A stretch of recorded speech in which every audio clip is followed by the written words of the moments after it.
Fala aí galera, aqui quem fala é o professor Rosante de História. A gente está aqui hoje para mais um assunto, para mais uma vez falar da ditadura militar, para mais uma vez falar de um assunto importantíssimo para efeito da história para vestibular para você.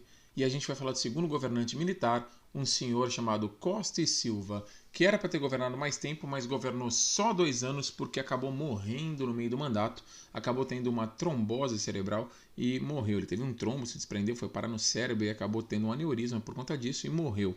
Mas o senhor Costa e Silva, nesses 2 anos, vai ter um período muito marcante de governo. Por quê? Porque ele era o primeiro governante da linha dura, aquela linha de militares que acreditavam que eles tinham que ficar no governo por tempo indeterminado para salvar o Brasil da ameaça comunista. E esses caras, esse senhor aí, esse digníssimo presidente, como na época todo mundo achava que ele seria o cara que ia realmente acabar com a ameaça que o Brasil corria de um risco comunista, do fantasma comunista, esse senhor, na verdade, vai mergulhar o Brasil no mais tremendo período de violência que a ditadura militar vai dar início. E quais as medidas que ele toma? Na verdade, medidas mesmo são poucas, porque depois a gente vai analisar 68, que é um ano muito conturbado. De medidas, realmente, ele vai ter a extinção da Frente Ampla, aquele grupo que foi criado pelo Carlos Lacerda, Juscelino Kubitschek e João Goulart, criado ainda no governo do Castelo Branco, vai ser extinto nesse momento. Dá uma olhada aqui na notícia do jornal, ó, o Jornal do Brasil falando, ó, governo proíbe frente e ameaça caçar, ou seja, você vai ter ali os caras que estavam se envolvendo com a Frente Ampla sendo ameaçados de cassação e o governo extingue e proíbe que a Frente Ampla funcione como um grupo contra o governo, até porque eram políticos muito pesados, famosos, que poderiam gerar algum certo distúrbio político. Ele vai criar o Plano Nacional de Habitação, que foi um plano criado para tentar desenvolver moradias populares. E lembra que no governo Castelo Branco foi criado o BNH, o Banco Nacional de Habitação. Então o governo queria facilitar a construção de moradias populares para com isso ganhar algum apoio do povo. E ele também criou o sistema do Mobral, o Movimento Brasileiro de Alfabetização, daí a sigla Mobral, Movimento Brasileiro de Alfabetização, que era uma forma de você tentar alfabetizar as pessoas mais velhas que já não tinham mais idade para a fase escolar comum, que elas podiam se alfabetizar depois de mais velhas, o que seria hoje mais ou menos o EJA, tá? O ensino de jovens e adultos aí, a educação de jovens e adultos que normalmente acontece em turnos noturnos, aqui na época chamava Mobral. Olha o cartaz do Mobral aqui embaixo. Você pode, basta querer, o Mobral está aí, um dedão para frente, ou seja, você não tem mais desculpa, porque agora não dá para voltar para a escola. Dá sim, você pode se alfabetizar. O problema é que o Mobral acabou com o passar do tempo, apesar de uma boa ideia, até porque alfabetizar as pessoas não é uma ideia ruim, mas ele acabou tendo uma execução muito ruim. E aí acabou virando até uma piada de mau gosto quando alguém era mal preparado no conceito da academicismo escolar. Nesse conceito a pessoa acabava ganhando um apelido de Mobral, justamente para condenar esse programa de alfabetização que acabou sendo mal executado. Apesar da ideia ser boa, acabou sendo mal executado. Agora, fora essas medidas do governo, você vai ter o ano de 68, que é um ano que vai ferver. Vai ser um ano de inferno na mão do governo brasileiro. Na verdade, 68 é um ano infernal no mundo.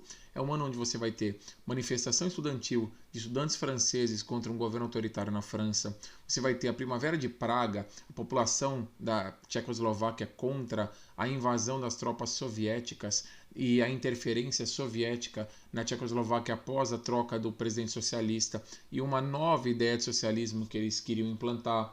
Você vai ter em 68 a morte do Martin Luther King, o grande ativista pelos direitos civis negros nos Estados Unidos.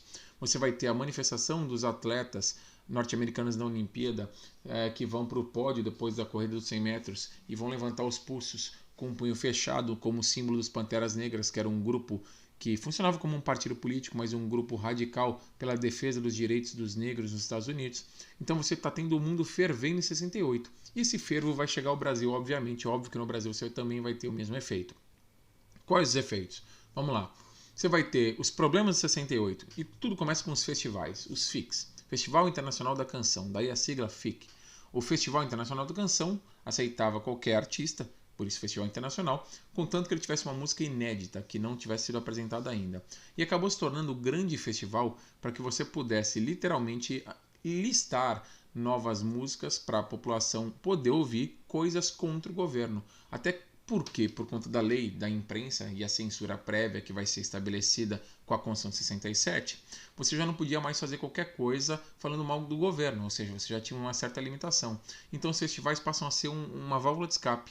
E em 66, o primeiro festival polêmico já terminou polêmico porque teve a vitória dada pelo júri da música A Banda, do Chico Buarque, interpretado pela Nara Leão, mas que quem acabou ganhando, o Chico Buarque, depois de se recusar a subir no palco para receber o prêmio, acabou sendo dividido o prêmio com uma música que era chamada Disparada. E Disparada, interpretada pelo Jair Rodrigues, que era uma música do Geraldo Vandré, foi uma música icônica nesse momento, justamente por conta dessa situação de já criticar a estrutura fundiária brasileira, a estrutura de um governo autoritário, e é uma música já com uma pegada mais política. E aí em 67, esse festival acaba explodindo para um festival bem politizado, com uma divisão da MPB brasileira. A MPB, a música popular brasileira, tinha se dividido em 3 vertentes na época. Que vertentes? A primeira vertente, que era a vertente da turma do Iê, Iê, Iê, a turma da Jovem Guarda, o pessoal que fazia músicas literalmente no estilo Beatles e Rolling Stones, uma música na época bem adolescente, sem cunho político, sem caráter de crítica. E aí você vai ter Erasmo Carlos, Roberto Carlos, Vanderleia, Eduardo Araújo, Ronivon, caras que vão falar assim, olha, meu carro é vermelho, eu sou dono da festa, eu dei um beijo nela no cinema, o beijo fez splish splash, desci a rua Augusta a 120 por hora. É essa temática, uma temática juvenil, de festa, de felicidade, de uma vida sem muitas obrigações. É isso que eles cantavam na época. Só que você tinha 2 outras linhas dentro da MPB. Uma linha chamada de músicas de protesto, que eram os caras que iam fazer músicas realmente com um cunho muito crítico ao governo, e aí direto, com uma sonoridade muito brasileira, normalmente com um violão e com no máximo instrumentos de percussão para fazer um acompanhamento. E aí você vai ter grandes nomes como Chico Buarque de Holanda, Geraldo Vandré, Edu Lobo, Capinã, esses membros da turma da música de protesto que vão dar a cara para bater. E você vai ter também uma outra turma que é chamada Tropicália, que era o pessoal que vinha com a questão da ruptura não só do governo autoritário, mas sim da estética, dos costumes, de todas as tradições conservadoras que o Brasil tinha. Então você vai ter aqui figuras, como vai estar aí circuladinho para você, vou colocar o contorno, tá? Você vai ter a turminha aqui, da música de protesto, o Chico Buarque aqui cantando com o MPB4, o quarteto que acompanhava ele, e aqui do lado você vê a diferença do pessoal da Tropicália. Olha só as roupas, olha só a estética da turma da Tropicália, olha como esses caras se organizavam, olha só como isso aqui não é uma roupa padrão, olha como você tem uma galera aqui com uma roupa já realmente lembrando muito aquele psicodelismo do movimento hippie. E esses caras vão para esse lado mesmo. Caetano Veloso, Gilberto Gil, os Mutantes, os Novos Baianos, eles vão para essa pegada de que era muito mais importante você romper também com a estética.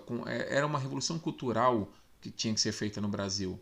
E esses caras vão fazer músicas que usavam realmente de uma linguagem diferenciada, não uma linguagem tão aberta contra o governo, o que eles chamavam de linguagem da fresta, para fazer críticas, mas não críticas só à política, e sim aos costumes brasileiros. Tá?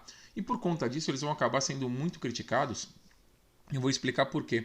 Porque esses caras, no fundo, eles acabavam usando elementos na música que desagradavam estudantes. Esses caras da Tropicália, o Caetano Veloso mesmo foi alvo disso, começou a introduzir a guitarra elétrica na sonoridade dele, e guitarra era símbolo dos Estados Unidos, e os Estados Unidos tinham apoiado o golpe militar, então os estudantes muito policialescos na época não aceitavam esse tipo de influência externa cultural no Brasil e repudiavam tudo que viesse dos Estados Unidos.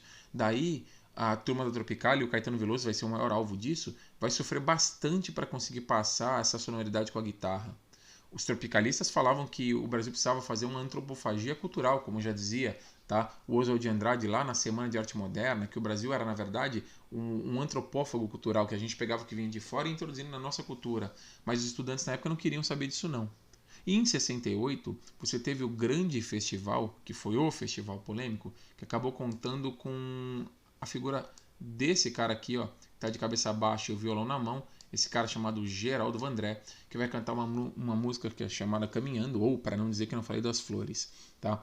Essa música, ele tinha sido avisado que ele não deveria cantar. O festival nem aconteceu em São Paulo, como era tradicional. O festival mais famoso era o Festival da Record, e nesse ano não aconteceu em São Paulo, justamente porque esse festival da Record tinha tido sua sede acidentada em 67. O Teatro da Record ficava na Rua da Consolação e tinha pegado fogo misteriosamente no ano de 67. Só um detalhe, em frente na Rua da Consolação, do outro lado da Rua da Consolação, onde o teatro pegou fogo, você tem até hoje um corpo de bombeiros que demorou quase 2 horas para chegar no incêndio para poder começar a combater o fogo. E aí o prédio já estava todo consumido. Foi meio que um recado para a Record, olha, esses festivais estão incomodando, não é mais para acontecer. E aí em 68 o festival grande acabou sendo feito no Maracanãzinho. E esse cara, o Geraldo Vandré, com esse violão em cabeça baixa, vai se apresentar no palco depois do resultado do festival ser dado. E o festival teve como vitorioso um dueto, que era simplesmente o maestro Tom Jobim com Chico Buarque, em uma música chamada Sabiá, que realmente é uma música muito emblemática no sentido de ser uma poesia cantada por um cara que está no exílio. A música fala: vou voltar, sei que ainda vou voltar para o meu lugar, onde hei de ouvir cantar uma sabiá. É quase que usar como estrutura, tá? A minha terra tem palmeiras, onde canto sabiá, as aves que aqui gorjeiam não gorjeiam como lá. Tá? Então você vai nessa estrutura aí e vai falar: olha, eu quero voltar para minha casa, eu quero voltar para minha terra, isso é importante para mim. E aí tudo bem, até aí nenhum problema, sem grandes questões quanto à música sabiá. Só que os estudantes queriam ouvir uma música mais direta, uma música menos refinada, sem piano. E aí o Geraldo Vandré era o cara. E aí ele ia cantar só ele e o violão sentado num banquinho na frente do microfone. A completa nudez de um cantor sozinho ali na frente de todo mundo. E esse cara cantou caminhando mesmo contra a vontade dos militares. Esse cara vai cantar uma música que no terceiro trecho dela fala assim: a soldados armados, amados ou não, quase todos perdidos de armas na mão, nos quartéis lhes ensinam uma antiga lição de morrer pela pátria e viver sem razão. E por conta disso, esse cara vai acabar sendo perseguido. Ele vai ter que fugir do país, ele vai embora para o Paraguai, do Paraguai ele vai para o Chile, e ele dá muito azar, porque quando ele chega no Chile, o Pinochet dá um golpe e pega todos os estrangeiros e manda de volta para os seus países de origem. E ele vai ser mandado de volta para o Brasil, onde ele vai sofrer muito na mão dos militares. Esse cara, depois disso, nunca mais cantou, nunca mais fez polêmica contra o governo, justamente porque passou um tempinho ali dando depoimentos especiais para os militares. Isso é só o começo de 68. Você ainda vai ter em 68 o Teatro Ruth Escobar em São Paulo, como outros teatros durante o governo militar foram invadidos, esse em especial em 68 foi invadido, e a polícia invade e prende os atores da peça Roda Viva. Peça essa que era inspirada na música Roda Viva, que o Chico Buarque tinha apresentado no festival de 67 e que tinha sido uma das vencedoras.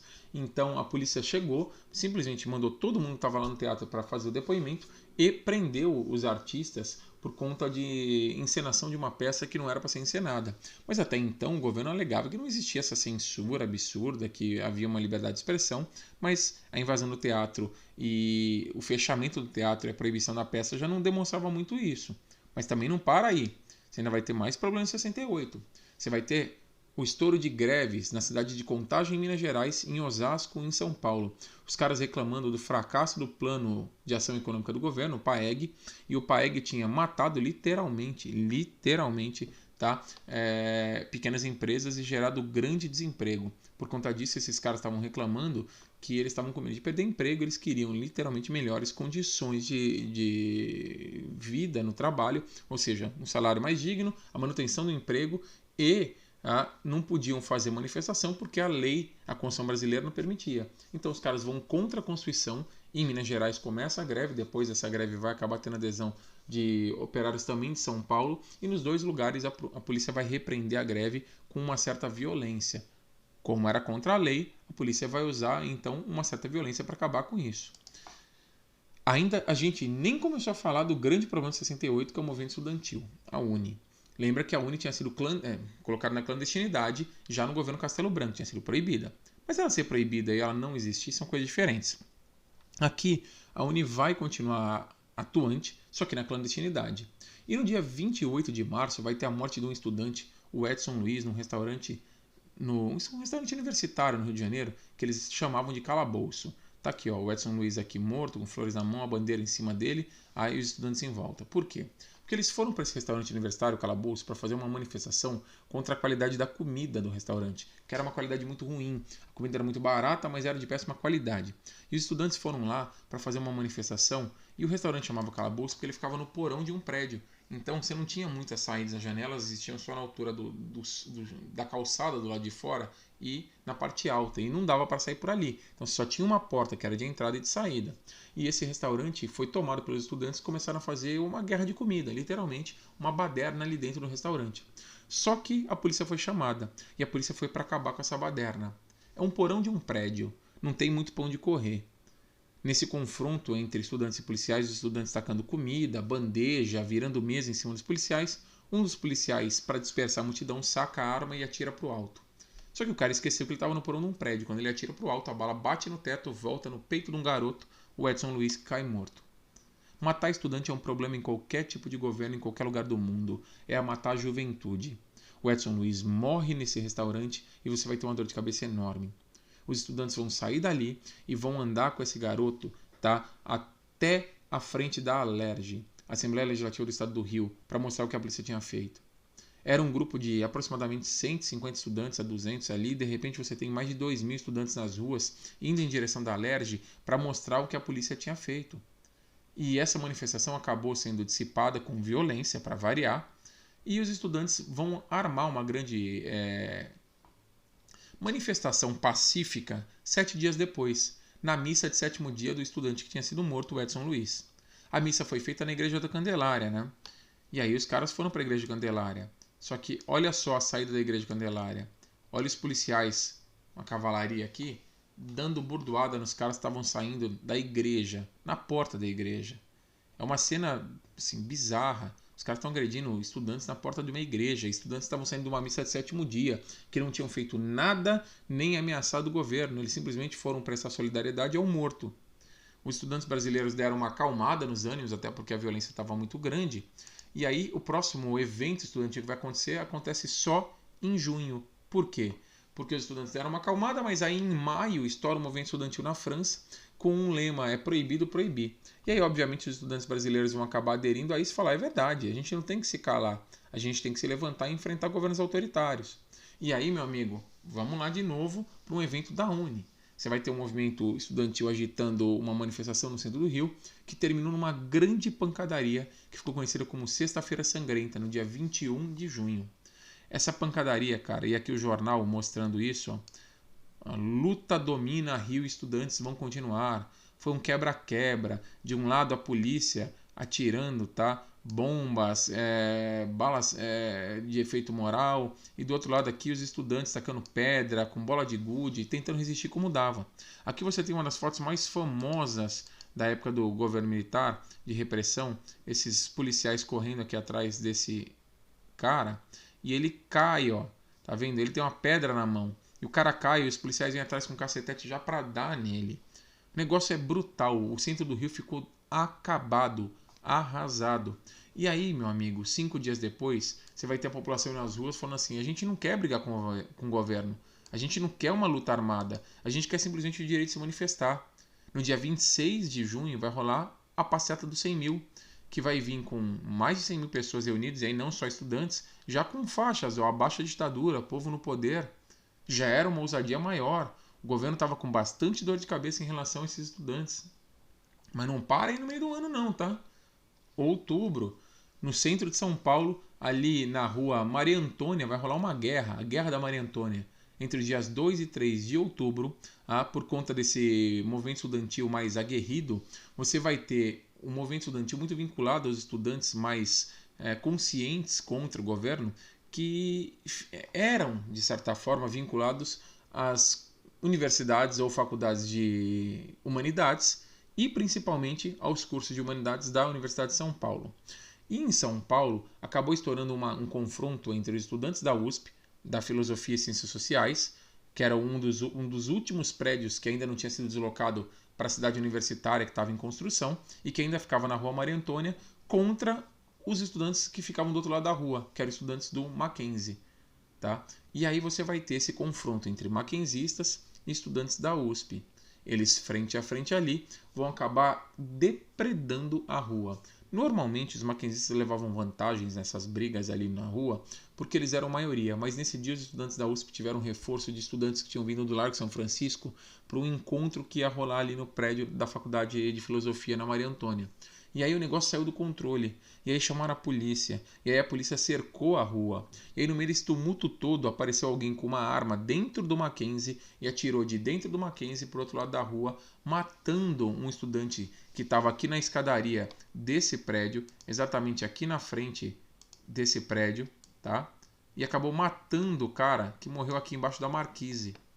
Você vai ter esse Zé Guimarães tomando um tiro no peito e a polícia percebendo que estudantes estavam com armas.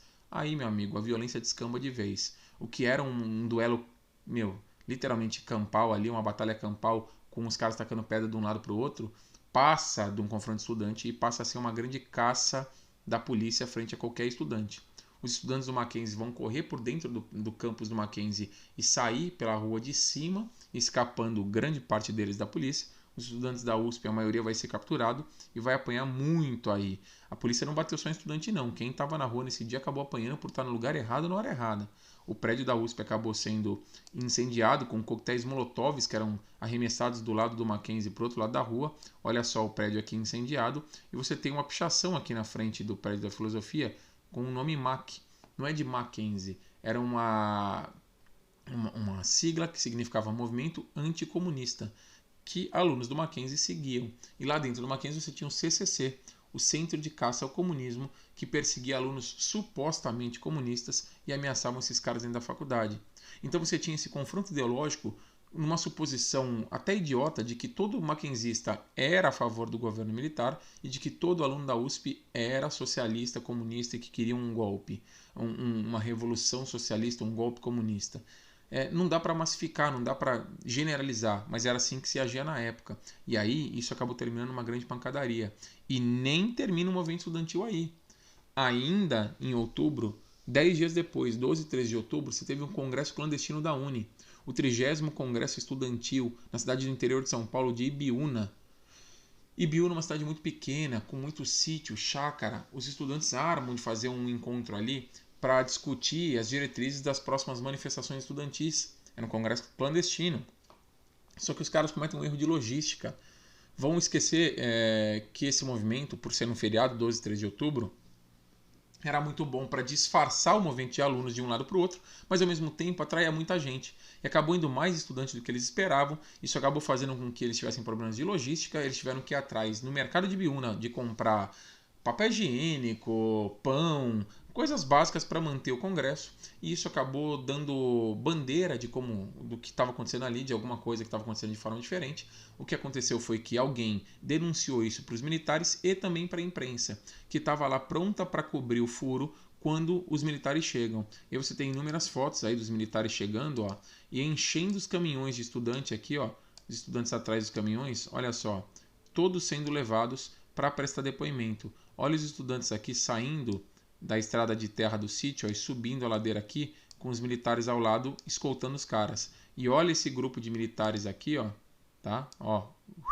na mata, procurando estudantes que estavam correndo e se escondendo, porque não era para escapar ninguém. Esses caras foram levados em quase toda a sua maioria por um quartel em Osasco, o quartel de Quitaúna, e lá eles prestaram depoimentos. Muitos estudantes falam que eles foram, na verdade, espancados ali por alguns dias. Alguns simplesmente passam por ali, vão ser liberados, mas outros vão ficar ali, os chamados líderes. E um dos líderes estudantis nesse momento era um cara que depois vinha a ser um político muito proeminente no Brasil, um cara chamado José Dirceu, tá? Que depois se envolveu no escândalo do Mensalão. Esse cara era o líder estudantil da UNE aí, ó. Tudo bem? Não acaba aí, tá? Você ainda vai ter, nesse mesmo fim de semana, 12 e 13, né? Olha só, 13 de outubro, no bairro do Sumaré, ali um bairro da zona oeste de São Paulo, da cidade de São Paulo, você vai ter a morte do funcionário da CIA, o Charlie Chandler, esse cara aqui, ó, que vai ser fuzilado no carro dele, tá? Na frente da mulher e do filho, porque ele era funcionário da CIA. E o cara que fuzilou ele foi esse cara aqui, o Carlos Marighella. O Carlos Marighella era um cara que, literalmente, era um líder da guerrilha da ALN, a Ação Libertadora Nacional, e que se inspirava, segundo ele, num movimento lá atrás do Cavaleiro da Esperança. Quem era o Cavaleiro da Esperança? O Luiz Carlos Prestes, que tentou implantar no Brasil uma revolução comunista. Inclusive, ele chama o Prestes para participar da Ação Libertadora Nacional. Lá atrás, o Prestes tinha a ANL, Aliança Nacional Libertadora. Aqui ele criou a ALN para homenagear o Prestes. Só que o Prestes falou para ele que ele já não tinha mais idade para pegar em armas e lutar contra o governo. E o Marighella, inclusive, se desiludiu com o Prestes, ficando muito chateado com isso. O Marighella era um cara que agia na cidade de São Paulo com essa guerrilha, assaltando bancos, gerando alguns eventos muito propícios para a mídia não ter como esconder e mostrando que o governo não era perfeito. Ele falava o seguinte: se o governo é violento, ele só entende a linguagem da violência, então a gente vai usar a violência contra o governo também. Esse cara vai parar um carro na frente da casa do Charlie Chandler e nesse dia 13/10 ele vai fuzilar o Charlie Chandler na frente da mulher do filho, que vem em tudo. Isso foi um mega incidente, porque o governo norte-americano vai mandar cartas para o governo brasileiro e perguntar se o governo brasileiro conseguiria ou não resolver essas questões aqui no Brasil. Foi um negócio muito delicado, muito ruim para o governo brasileiro. Nada bom para a figura do Costa e Silva, que queria ser um líder forte. Aí a gota d'água, né? No meio desse bololô todo, dessa zona toda que o Brasil vive em 68, você vai ter ainda uma oposição no Congresso feita pelo MDB.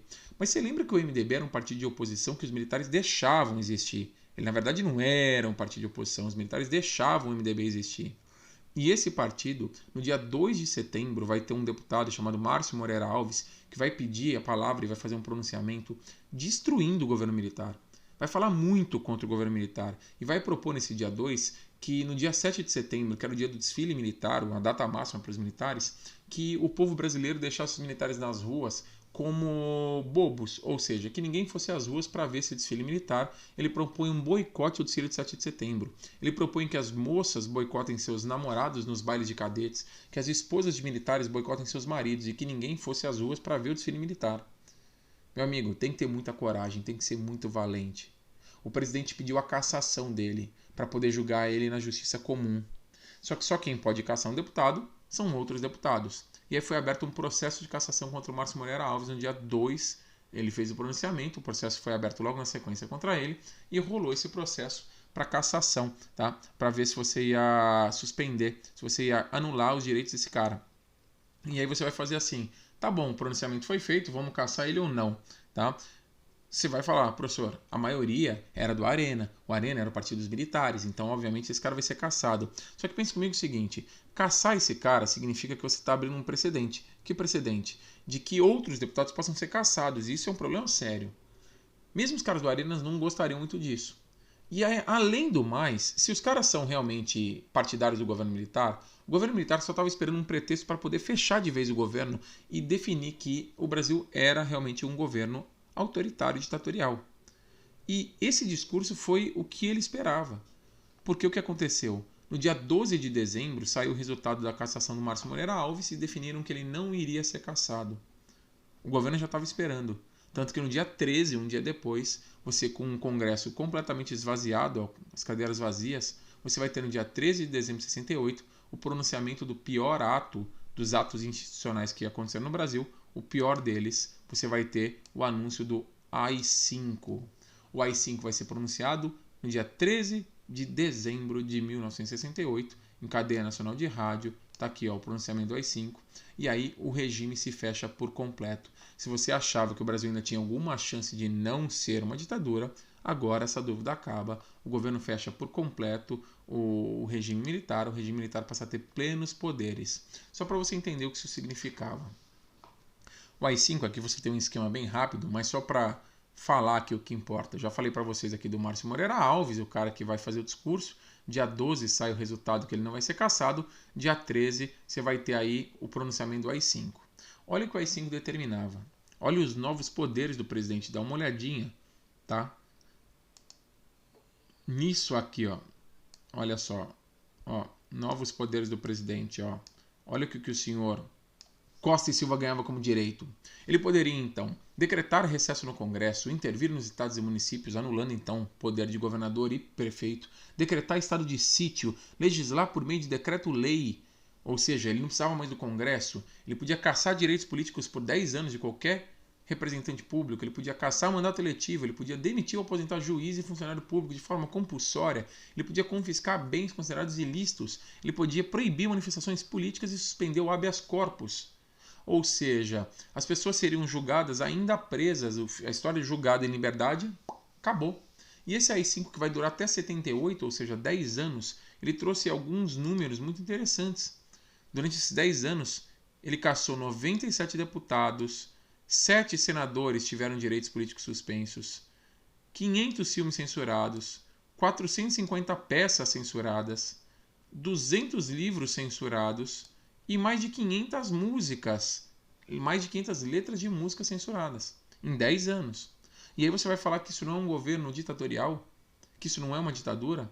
Os militares não conseguiam mais esconder aqui a ditadura militar.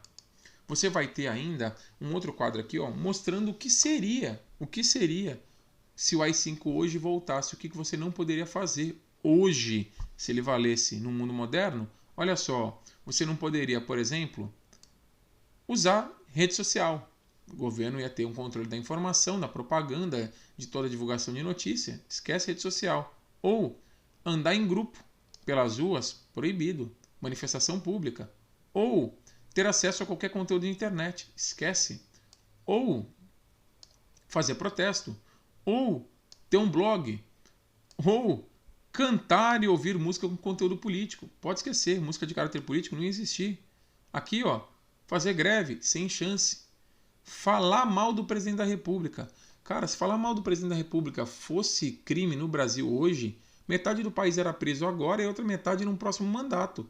Você não ia ter brasileiro solto.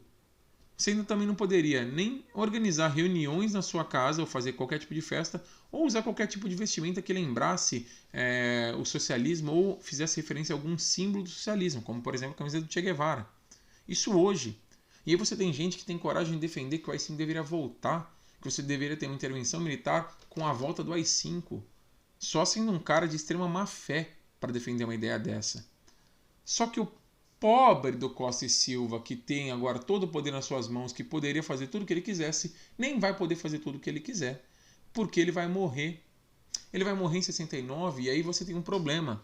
O vice dele, que deveria assumir segundo a Constituição, esse cara aqui, ó, é um civil, é o Pedro Aleixo. E aí o Pedro Aleixo, cara, ele deveria assumir. Só que os militares não queriam que ele assumisse. Você acabou de decretar o AI-5, o ato máximo de repressão do governo, você vai deixar um civil assumir? Claro que não. E aí o que aconteceu? Fizeram uma emenda à Constituição. E aí você não está ouvindo errado, não. A Constituição que acabou de sair, a Constituição de 67, feita pelos próprios militares, vai sofrer uma emenda em 69. Uma emenda, a emenda constitucional número 1, a Constituição de 69, como foi apelidada. Por que Constituição de 69? Porque essa emenda constitucional que vai acontecer aí em 69, ela basicamente não é só uma emenda. Ela vai mudar muito da Constituição de 67. Por isso o apelido Constituição de 69. Ela decreta, por exemplo, no Brasil, o direito à pena de morte em crimes contra o Estado. Que o mandato dos próximos presidentes, todos, não só mais do próximo, mas dali para frente, vai durar 5 anos. Que o presidente tinha que ser um militar. E para o Pedro Aleixo não assumir, já que ele foi limitado, você teria uma junta governativa provisória que assumiria o Brasil provisoriamente até a escolha de um novo presidente. Essa junta era composta por esses 3 caras aqui, ó. Os caras que estão na foto aqui. O primeiro, que é o general Aurélio de Lima Tavares, responsável pelo Exército. O segundo, o almirante Augusto Rademacher, que é o responsável pela Marinha. E o terceiro, que era o responsável pela Aeronáutica, o Márcio de Souza Mello. Esses 3 caras, a boca pequena, muitos militares, inclusive, chamavam eles de os 3 patetas. Eles não tinham força política para controlar o Brasil. E por isso eles acabaram indicando como presidente, o mais rápido possível, um sucessor para o Costa e Silva, um cara chamado Emílio Garrastazu Médici. É o cara que vai ter o pior momento em violência do governo militar, mas o momento mais estável da economia brasileira durante a ditadura militar. Só que o governo do Médici é assunto para um outro momento, onde a gente vai ver isso num outro vídeo. Belezinha? Espero ter sido claro com vocês. Um grande abraço. Até mais.